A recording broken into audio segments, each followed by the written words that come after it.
Ici, aujourd'hui, il s'agit de parler de la transformation de la banane en farine destinée à l'alimentation animale. Dans la mesure où il s'agit d'une opération qui pourrait permettre à la Guadeloupe de réduire ses importations en céréales, la région encourage tout naturellement une telle initiative. Cette initiative s'inscrit dans le cadre d'une convention tripartite entre les GMA, le groupement des planteurs de la Guadeloupe et l'INRA qui fait les recherches nécessaires en vue de transformer la banane en farine pour l'alimentation animale.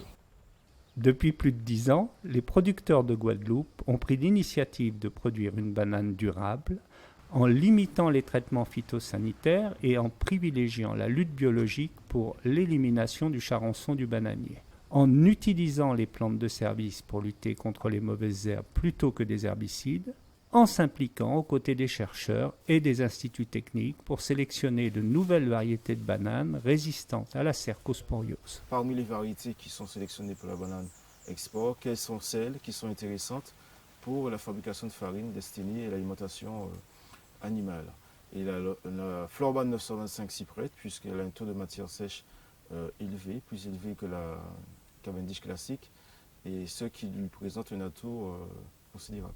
Créer de nouvelles variétés de bananes résistantes aux maladies ne suffit pas pour que notre banane devienne 100% durable. Il faut aussi chercher à recycler et valoriser toutes les parties et sous-produits du bananier. Il y a diverses possibilités pour pouvoir effectivement valoriser le bananier.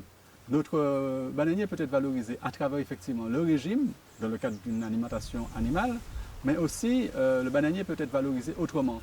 Les feuilles, on pourrait les utiliser effectivement, mais ça c'est vraiment dans le cadre d'une exploitation familiale où on peut avoir à un moment donné une pénurie de bananes, utiliser les feuilles pour les donner à certains animaux.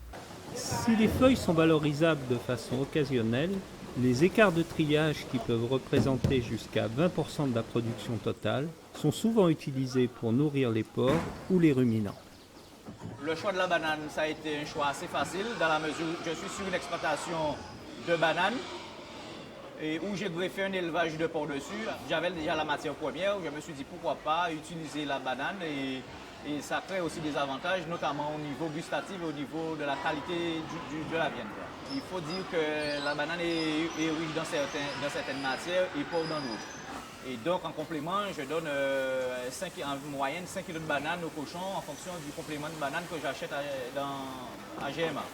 Sur le marché, on voit effectivement la différence sur la coloration de la viande et sur la tenue de la viande chez le boucher. Une viande qui est produite normalement avec du concentré normal, ça produit beaucoup d'eau.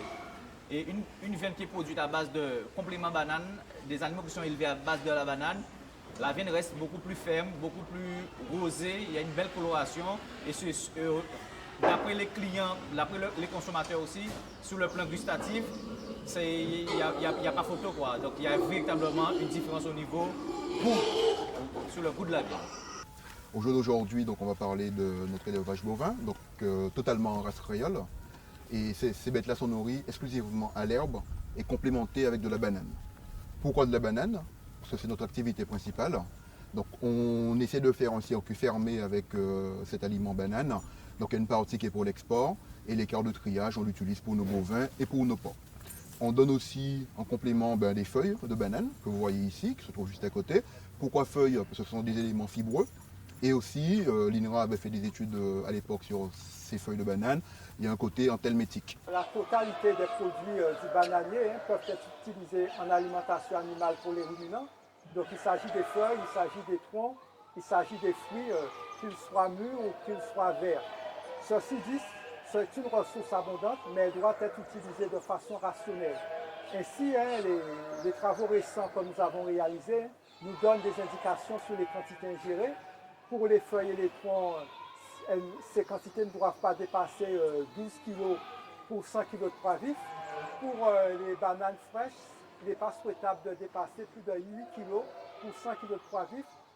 Sinon, nous risquons d'avoir des problèmes digestifs importants.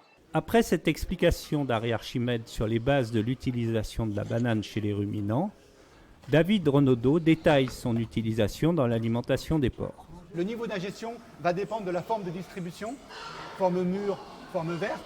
Comme les humains, les porcs préfèrent la forme mûre. Cependant, la forme mûre est difficilement maniable et utilisable en élevage compte tenu du fait qu'elle pourrit vite.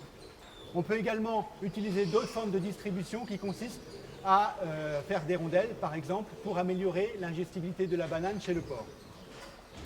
L'ingestibilité de la banane chez le porc est fortement limitée par la forte teneur en eau de la banane, d'où l'idée de déshydrater la banane pour augmenter l'ingestion de banane et surtout pour concentrer l'énergie qui est contenue dans cette banane. Et cette farine présente l'intérêt de pouvoir être intégrée dans des aliments concentrés, à la fois chez le porc en croissance, mais pour tous les autres stades physiologiques.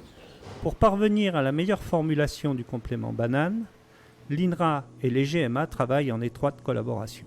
Les GMA produisent aujourd'hui un aliment complémentaire donc de la banane fraîche destinée aux animaux à l'engraissement, aux porcs à l'engraissement, qui apporte satisfaction. Ceci étant, l'utilisation de farine de banane permettrait de valoriser encore mieux cette ressource locale qui est notre banane.